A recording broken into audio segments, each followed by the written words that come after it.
గుంటూరు.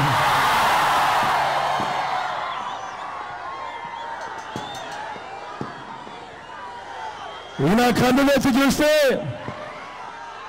ఎక్కడ ఖాళీ స్థలం కనిపించడం లేదు. ఎండాకాలాన్ని లెక్క చేయడం లేదు, నడి రోడ్డన్న సంగతిని పట్టించుకోవడం లేదు, దుమ్మును పట్టించుకోవడం లేదు, ధూళిని పట్టించుకోవడం లేదు. చిక్కటి చిరునవ్వులతోనే ఆప్యాయతలు చూపిస్తా ఉన్నారు, ప్రేమానురాగాలు పంచిపెడతా ఉన్నారు, ఆత్మీయతను చూపిస్తా ఉన్నారు. మీ అందరి ఆప్యాయతలకు, మీ అందరి ప్రేమానురాగాలకు, మీ అందరి ఆత్మీయతలకు, ప్రతి అక్కకు, ప్రతి చెల్లెమ్మకు, ప్రతి అవ్వకు,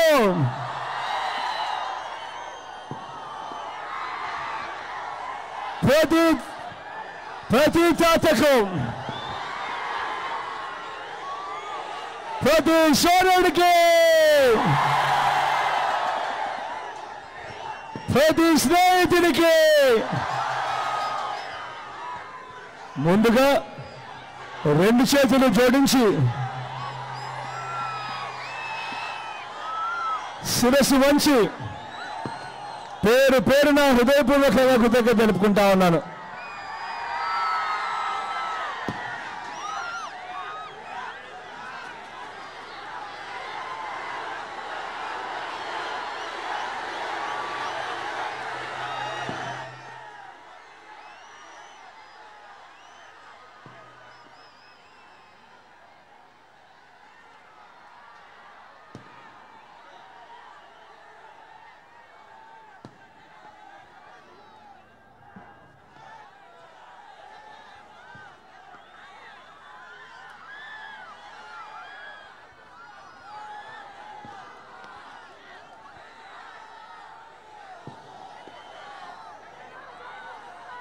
ఇదే గుంటూరు సిటీలో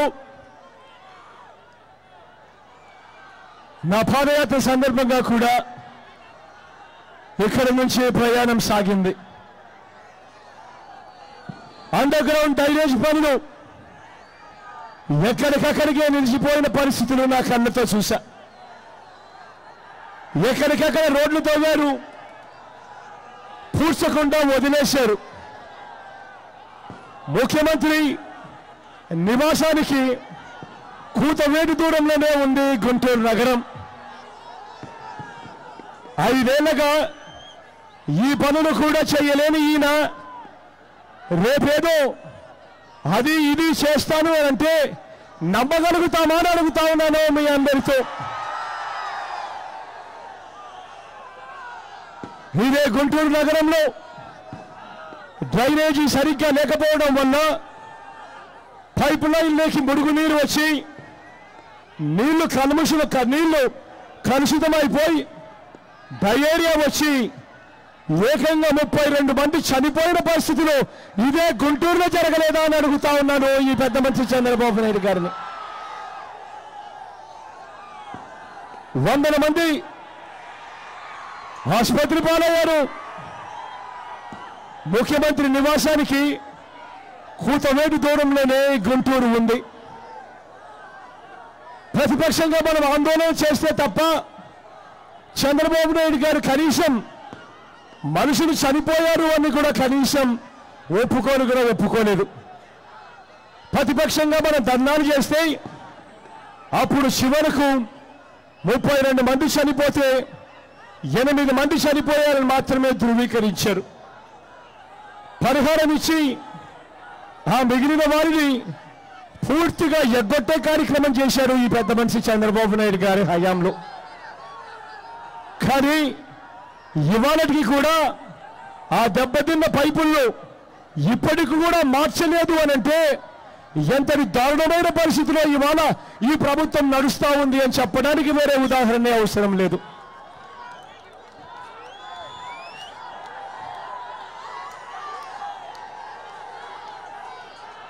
తాగునీటికి ఇప్పటికీ కూడా సమస్య. శివారు కాలనీల్లో 2 రోజులకు ఒకసారి నీళ్లు ఇస్తా ఉన్నారు. డ్రింకింగ్ వాటర్ ఇవ్వడానికి 2013లోనే 365 కోట్ల రూపాయలు కేటాయించింది గత ప్రభుత్వం. ఆ గత ప్రభుత్వం 365 కోట్ల రూపాయలు కేటాయించినప్పటికీ ఇప్పటికీ కూడా పనులు కావడం లేదు అనంటే ఆ పనులు ఇప్పటికీ కూడా సాగుతూనే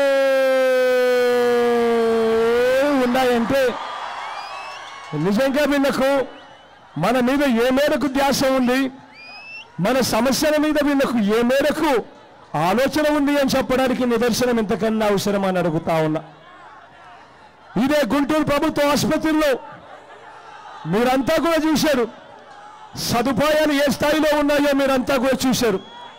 చివరకు ఆపరేషన్ చేయించాలంటే ఆపరేషన్ థియేటర్లో లైట్లు లేక జనరేటర్లు కూడా సరిగ్గా పనిచేయక సెల్ ఫోన్లో లైట్ ఆన్ చేసుకొని ఆ సెల్ ఫోన్ వెలుగులో ఆపరేషన్ చేస్తా ఉన్నారు అని అంటే ఇంతకన్నా దారుణమైన పరిస్థితి ఎక్కడైనా ఉంటుందా అని అడుగుతా ఉన్నాను మీ అందరి తరపున.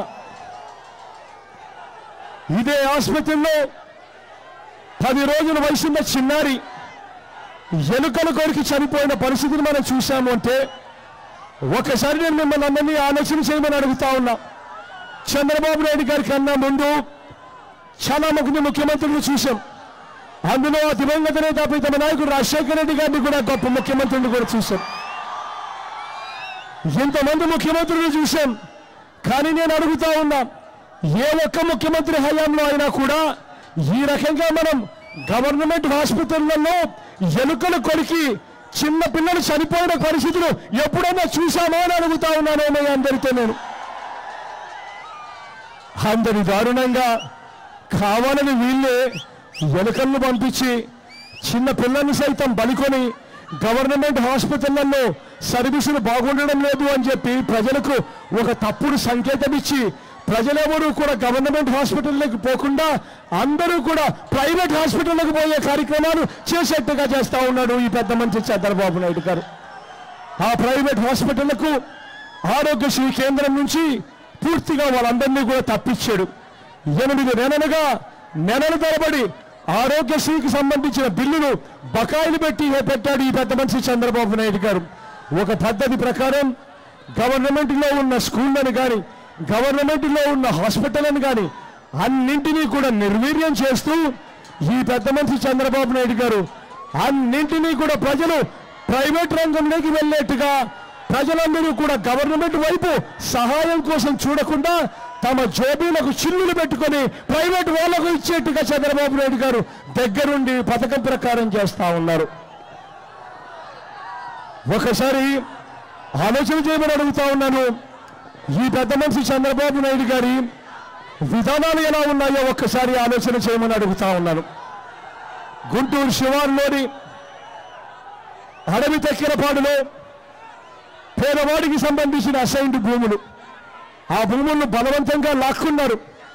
లాక్కోవడమే కాకుండా అక్కడ మళ్ళీ పేదవాడి జీవితాలతో మళ్ళీ స్కామ్ చేస్తూ అక్కడ ఫ్లాట్లు కట్టించే కార్యక్రమం చేస్తా ఉన్నాడు ఈ పెద్ద మనిషి చంద్రబాబు నాయుడు గారు. ఆ ఫ్లాట్లట 300 అడుగుల ఫ్లాట్లట. ఆ 300 అడుగుల ఫ్లాట్లు కట్టడానికి ఎంత అవుతుంది అని ఎవరినైనా అడిగితే ఆ ఫ్లాట్లలో లిఫ్ట్ లేదు. ఆ భూమి ఉచితంగా ఇస్తా ఉన్నారు. సిమెంట్ సబ్సిడీ రేటు మీద వస్తూ ఉంది. మరి ఇటువంటి పరిస్థితిలో ఫ్లాట్ కట్టడానికి ఎంత అవుతుంది అని అడిగితే ఏ బిల్డర్ అయినా కూడా మీకు చెప్తాడు అడుక్కు 1000 రూపాయలు దాటదు అని. అటువంటి చోట చంద్రబాబు నాయుడు గారు అడుక్కు 2000 రూపాయలు చొప్పున పేదవాడికి 300 అడుగుల ఫ్లాటు అడుక్కు 1000 రూపాయలంటే 3 లక్షలకే ఇవ్వాల్సిన ఆ ఫ్లాటును అడుక్కు 2000 చొప్పున 300 అడుగుల ఫ్లాటు 6 లక్షల రూపాయలకు పేదవాడికి అమ్మే కార్యక్రమం చేస్తా ఉన్నాడు ఈ పెద్ద మనిషి చంద్రబాబు నాయుడు గారు.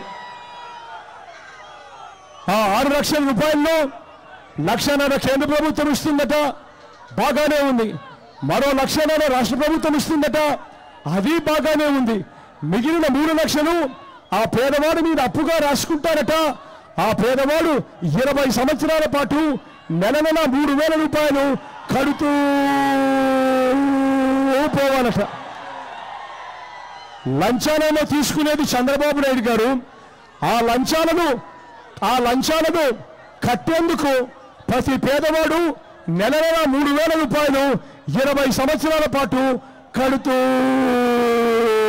పోవాలట. ఎన్నికలు వస్తూ ఉన్నాయి కాబట్టి ఆ ఫ్లాట్లు కూడా కాస్త కూస్తో ఇవ్వడం జరుగుతూ ఉంది. మీ అందరితో కూడా నేను ఇవాళ ఒకటే చెప్తా ఉన్నా, చంద్రబాబు నాయుడు గారు ఫ్లాట్లు ఇస్తే ఎవరు వద్దు అనొద్దండి, తీసుకోండి. ఆ తర్వాత దేవుడు ఆశీర్వదించి మీ అందరి చల్లని దీవెనతో రేపొద్దున మనందరి ప్రభుత్వం అధికారంలోకి వచ్చిన తర్వాత, మన ప్రభుత్వం వచ్చిన తర్వాత అధికారంలోకి మీ అందరికీ నేను ఇవాళ మాట చెప్తా ఉన్నాను, జగననే నేను మీ అందరికీ ఇవాళ చెప్తా ఉన్నాను. ఆ ఫ్లాట్ల మీద ఏదైతే 3 లక్షల రూపాయలు రుణాలున్నాయో, ఏదైతే 20 ఏళ్ల పాటు మీరు నెలలా 3,000 రూపాయలు కడుతూ పోతూ ఉన్నారో, ఆ మొత్తం 3 లక్షల రూపాయలు మీ పేరు మీద అప్పుగా ఉన్నది మన ప్రభుత్వం అధికారంలోకి వచ్చిన తర్వాత దాన్ని మాఫీ చేస్తాడు అని చెప్పి మీ అందరికీ కూడా హామీ ఇస్తా ఉన్నా.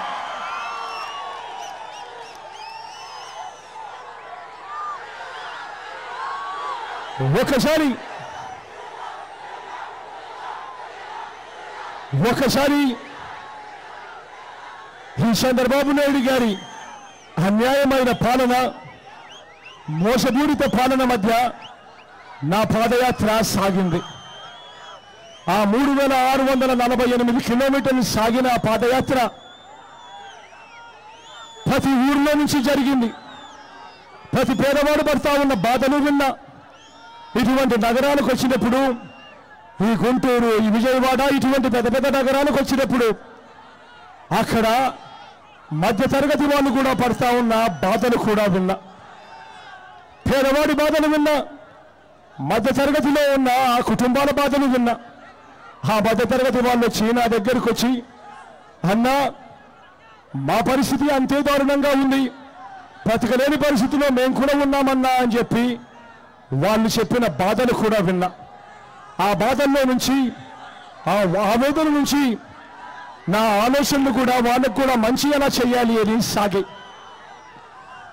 నగరాల్లో ఉన్న వాళ్లకు ప్రధానంగా ఉండే సమస్యలు ఏమిటి అని నా ప్రతి ఆలోచన వాళ్ళ వైపు సాగింది. ప్రధానంగా నగరాల్లో ఉన్న వాళ్లకు 2-3 సమస్యలు ఎక్కువగా కనిపిస్తాయి. అందులో ఒకటి, తమ పిల్లల్ని చదివించడం కోసం ఫీజులు చూస్తే ప్రైవేట్ రంగంలో ఉన్న స్కూళ్ళు కానీ కాలేజీలు కానీ వాళ్ళ ఫీజులు చూస్తే ఎల్కేజీ చదివించాలన్నా సంవత్సరానికి 25,000 రూపాయలు గుంజుతా ఉన్న పరిస్థితులు ఇవాళ కనిపిస్తా ఉన్నాయి. స్కూళ్ళల్లో ఫీజులు చూస్తే బాధలుగా ఉన్నాయి. కాలేజీల్లో ఫీజులు చూస్తే అదే మాదిరిగా బాధుతా ఉన్నారు. ప్రభుత్వం దగ్గర నుంచి వస్తూ ఉన్న సహాయం అరకొరగా వస్తూ ఉన్న పరిస్థితుల్లో ఇవాళ చదువుకోవాలి అనంటే ఆస్తులు అమ్ముకుంటే తప్పనిచ్చి చదువుకునే పరిస్థితిలో లేని పరిస్థితిలో ఇవాళ ప్రతి పేదవాడు ఉన్నాడు. మధ్య తరగతిలో ఉన్న ప్రతి ఒక్కరూ కూడా అదే పరిస్థితిలో ఉన్నారు. చదువులు ఒక సమస్య అయితే రెండో సమస్య కూడా వస్తుంది. అంతో ఇంతో జీతాలు వస్తూ ఉంటాయి. 20,000, 30,000, 40,000 రూపాయల జీతాలు వస్తూ ఉంటాయి. ఆ జీతాలతో ఉన్న వాళ్ళకు కూడా హఠాత్తుగా ఎవరికైనా ఆరోగ్యం బాగోలేకపోతే ఆ హాస్పిటల్కి పోతే ఆ హాస్పిటల్లో వాళ్ళు వేసే బిల్లులకు వీళ్ళ జీతాలు సరిపోవడం లేదు. వీళ్ళ అప్పులు కూడా ఒకేసారి బాధలన్నట్టుగా తయారవుతా ఉన్న పరిస్థితిలో ఉన్నారు. మూడో సమస్య ఉద్యోగం, అన్ఎంప్లాయ్మెంట్. చదువులు అయిపోయాయి, డిగ్రీని చేతిలో పుచ్చుకుందాం, కానీ ఉద్యోగాలు దొరకని పరిస్థితి కనిపిస్తూ ఉంది. ఇక్కడ ఇదే నగరాల్లోనూ ఇదే గ్రామాల్లోనూ ఇటువంటి సమస్యలతో సతమతమవుతా ఉన్న పరిస్థితులు నా కళ్ళతో నేను చూసా. ఆ ప్రతి బాధ నేను విన్నా, ప్రతి ఆవేదన నేను విన్నా. ఇవాళ నేను మీ అందరికీ కూడా చెప్తా ఉన్నాను, నేను ఉన్నాను అని ఇవాళ మీ అందరికీ భరోసా ఇచ్చి చెప్తా ఉన్నాను. మొట్టమొదటిగా ఆ చదువులకు సంబంధించిన దాని మీద నేను పాదయాత్రలో గతంలో చెప్పాను.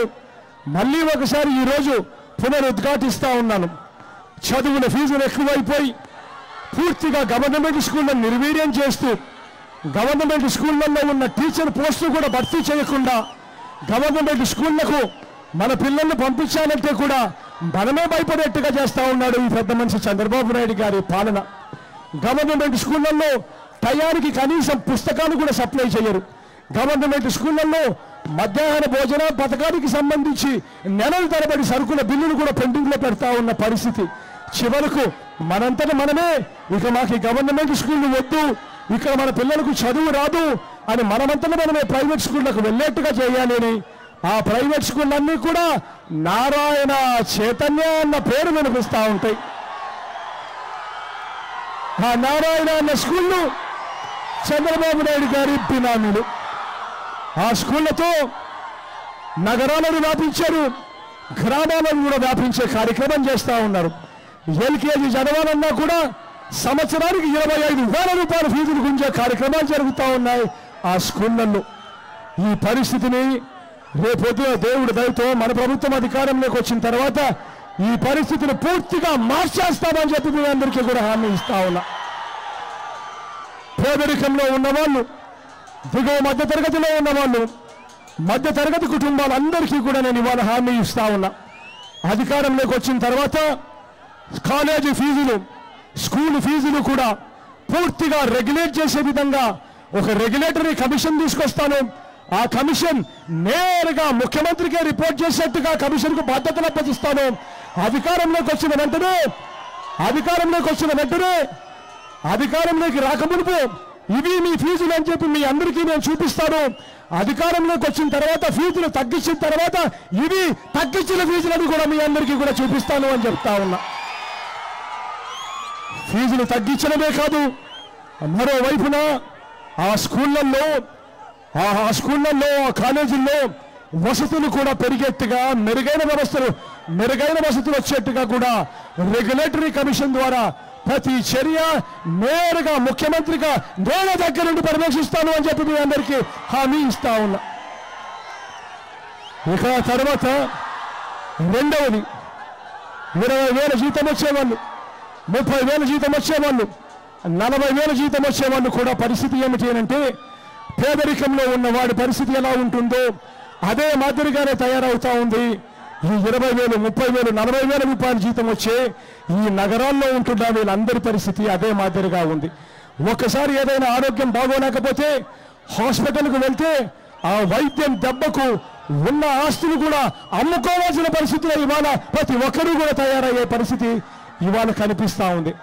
ఇవాళ మీ అందరికీ నేను ఒకటే చెప్తా ఉన్నా, ఆ పరిస్థితిని పూర్తిగా మార్చే కార్యక్రమం చేస్తున్నాం. ఆ ప్రతి సమస్య నా దృష్టికి వచ్చినప్పుడు ఆలోచనలు చేసుకుంటూ వచ్చా. ఇవాళ ఆరోగ్యశ్రీ అన్నది పేదవాడికి పరిమితం చేస్తూ ఉన్నాం. ఆరోగ్యశ్రీ అన్నది పేదవాడికి నేను పరిమితం చేస్తూ ఉంటే మధ్యతరగతి కుటుంబాలు ఆ 30,000 జీతాలు 40,000 జీతాలు వస్తూ ఉన్న సిటీలలో ఉన్న వీళ్ళ పరిస్థితులు కూడా అదే మాదిరిగా ఉన్నాయి. వీళ్ళ జీవితాలు కూడా ఎలా మెరుగుపరచాలి, పేదవాడికి సహాయం చేస్తూ ఉన్నట్టుగానే ఈ మధ్యతరగతి కుటుంబాల్లో ఉన్న వీళ్ళకు కూడా ఎలా సహాయం అందించాలి అని నా ఆలోచనలు కూడా పరిగెత్తాయి. కాబట్టి ఆ ఆలోచనల నుంచి మీ అందరికీ కూడా నేను ఇవాళ హామీ ఇస్తా ఉన్నాను.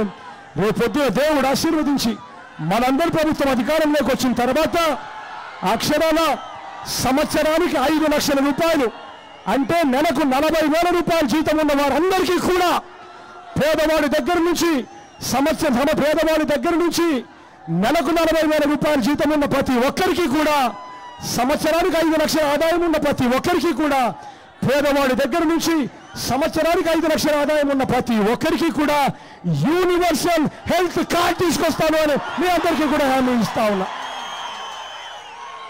వైద్యం ఖర్చు 1000 రూపాయలు దాటితే చాలు వాళ్ళందరికీ కూడా యూనివర్సల్ హెల్త్ కార్డుతో ఆరోగ్యశ్రీలోకి తీసుకొస్తాను అని అందరికీ కూడా హామీ ఇస్తా ఉన్నా.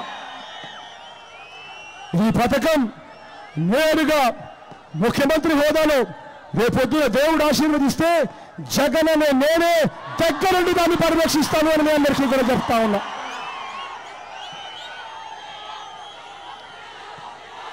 పరిస్థితులు పూర్తిగా మారుస్తానని చెప్తా ఉన్నా. ఇక మూడవది ఉద్యోగాలకు సంబంధించిన పరిస్థితుల మీద నేను చాలా సందర్భాలలో మాట్లాడుతూ వచ్చా. అక్షరాల గవర్నమెంట్లో ఖాళీగా ఉన్న ఉద్యోగాలు 1,42,000 ఖాళీగా ఉన్నాయి అని చెప్పి తెలిసిన పరిస్థితులు చెప్పా. అవి ఇవాళ రిటైర్ అయిపోయిన వాళ్ళతో కలిపి 2,30,000 ఉద్యోగాలకు ఎగబాకిన పరిస్థితి గురించి చెప్పా. గవర్నమెంట్లో ఉన్న వ్యక్తులు కనీసం ఒక్కటంటే ఒక్క ఉద్యోగం కూడా ఇవ్వని పరిస్థితుల గురించి కూడా చెప్పా. ఆ ఉద్యోగాల కల్పనలో ఆ గవర్నమెంట్లో ఖాళీగా ఉన్న 2,30,000 ఉద్యోగాలు భర్తీ చేయడమే కాకుండా ఒక అడుగు ముందుకు వేస్తూ గ్రామ సెక్రటేరియట్, వార్డు సెక్రటేరియట్ అని చెప్పి తీసుకొచ్చి మీ ప్రతి వార్డులోనే చదువుకున్న మీ పిల్లలకు 10 మందికి అక్కడే గవర్నమెంట్ ఉద్యోగాలు వచ్చేట్టుగా చేస్తారని కూడా హామీ ఇచ్చా. ఇంకా ఒక అడుగు ముందుకు వేస్తూ ప్రతి 50 ఇళ్లకు ఒకరిని గ్రామ వాలంటీర్గా తీసుకుంటూ గౌరవ వేతనం 5,000 రూపాయలు ఇస్తూ ఆ 50 ఇళ్లకు సంబంధించిన ప్రతి సంక్షేమ పథకానికి సంబంధించిన ప్రతి విషయము కూడా నేరుగా ఈ 50 ఇళ్లకు సంబంధించిన ఈ గ్రామ వాలంటీర్ గ్రామ సెక్రటేరియట్తో అనుసంధానమై ప్రతి పేదవాడు ఇంటికి వెళ్ళి ఆ గ్రామ వాలంటీర్ తలుపు కొట్టి ప్రతి పథకం డోర్ డెలివరీ అయ్యేట్టుగా చేస్తాను అని చెప్పి కూడా హామీ ఇచ్చా. ఉద్యోగాలకు సంబంధించి పరిశ్రమల్లో మన పిల్లలకు చదువులు, మన పిల్లలకు ఉద్యోగాలు వచ్చే విధంగా మొట్టమొదటి శాసనసభలోనే ఒక తీర్మానాన్ని చేస్తామని 75% ఉద్యోగాలు లోకల్ వాళ్ళకే వచ్చేట్టుగా తీర్మానం చేస్తాను అని చెప్పి ఇదివరకే మీ అందరికీ కూడా చెప్పడం జరిగింది. ఇక చివరిగా గవర్నమెంట్ కాంట్రాక్ట్లలో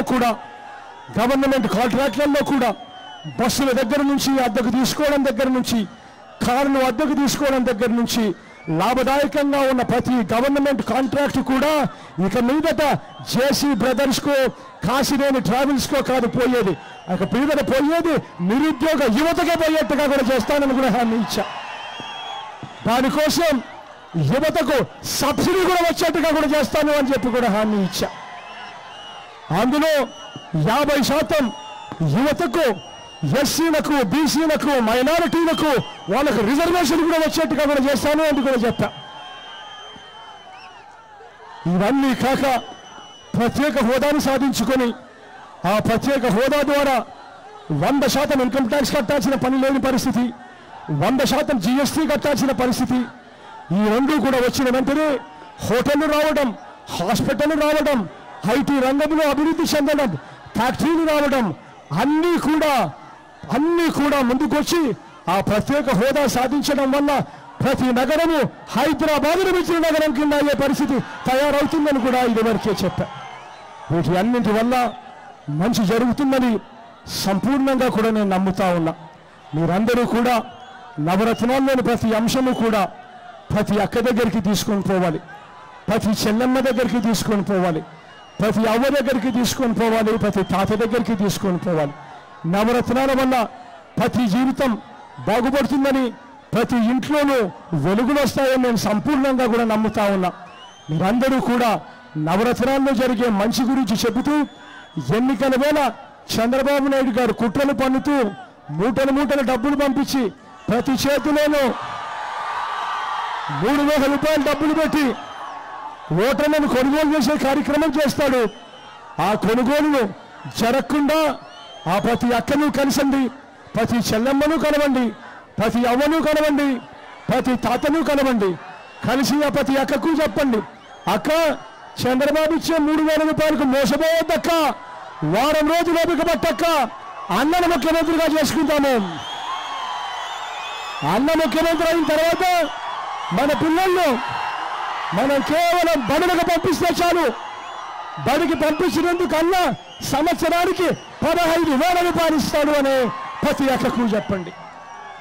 ఇలా నవరత్నాల్లోని ప్రతి అంశము ప్రతి ఇంటికి తీసుకొని పోయి ప్రతి అక్కకు, ప్రతి చెల్లెమ్మకు, ప్రతి అవ్వకు, ప్రతి తాతకు కూడా నవరత్నాల్లో జరిగే మేలు గురించి చెప్పమని, చంద్రబాబు నాయుడు గారి మోసాలకు మోసపోవద్దని, ఈ చెడిపోయిన ఈ రాజకీయ వ్యవస్థలోకి మార్పు తీసుకుని రమ్మని, ఒక నాయకుడు మైకు పట్టుకొని ఫలానిది చేస్తాను అని చెబితే ఆ రాజకీయ నాయకుడు ఆ చెప్పినది ఎన్నికల ప్రణాళికలో పెట్టి ప్రజలను ఓటడిగితే ఓటు అడిగిన తర్వాత గెలిచిన తర్వాత ఆ రాజకీయ నాయకుడు అది చెయ్యకపోతే తన పదవికి తాను రాజీనామా చేసి ఇంటికి వెళ్ళిపోయే పరిస్థితి తీసుకొని రావాలి అని చెబుతూ ఈ చెడిపోయిన ఈ రాజకీయ వ్యవస్థలోకి మార్పును తీసుకొని రమ్మని మిమ్మల్ని అందరినీ కూడా కోరుతూ, విశ్వసనీయత అన్న పదానికి అర్థం తీసుకొని రమ్మని మిమ్మల్ని అందరినీ కోరుతూ, మీ అందరి చల్లని దీవెనలు, చల్లని ఆశీస్సులు.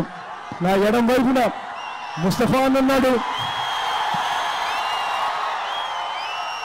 సౌమ్యుడు, మంచివాడు. ఎందరో ఎమ్మెల్యేలు అమ్ముడుపోయారు, కానీ ముస్తఫా అన్న మాత్రం నిజాయితీగానే నిలబడ్డాడు. మంచివాడు, సౌమ్యుడు. మీ అందరి చల్లని దీవెనలు, మీ అందరి చల్లని ఆశీస్సులు ముస్తఫా అన్నపై ఉంచవలసిందిగా. అదే మాదిరిగా నా పక్కన యేసురత్నం అన్న నిలబడి ఉన్నాడు. ఐజీగా రిటైర్ అయిపోయి ఒక మంచి పోలీస్ అధికారి మనకు ఎమ్మెల్యేగా వస్తూ ఉన్నాడు. మంచివాడు, సౌమ్యుడు. వీరిద్దరికీ కూడా మీ చల్లని దీవెనలు, చల్లని ఆశీస్సులు కూడా ఇవ్వాలని ప్రార్థిస్తా ఉన్నా. అదే రకంగా వేణు ఉన్నాడు, ఎంపీ అభ్యర్థిగా నిలుచుంటా ఉన్నాడు. యువకుడు, ఉత్సాహవంతుడు. మీ అందరి చల్లని దీవెనలు, చల్లని ఆశీస్సులు వీరందరిపై, వైఎస్ఆర్ కాంగ్రెస్ పార్టీపై ఉంచవలసిందిగా సవినయంగా చేతులు జోడించి పేరు పేరున ప్రార్థిస్తా ఉన్నా.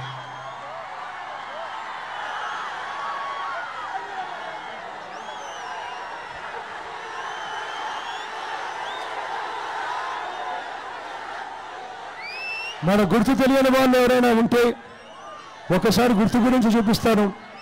దయవంచి గుర్తు చూడమని కోరుతా ఉన్నాను.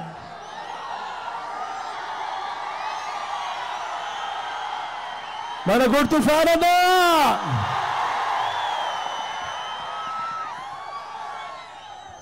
ఫారదా ఫారదా ఫానమ్మ ఫానక్క ఫానమ్మ అక్క ఫానక్క ఫానన్న ఫానన్న అక్క ఫానక్క అక్క ఫానక్క ఫానన్న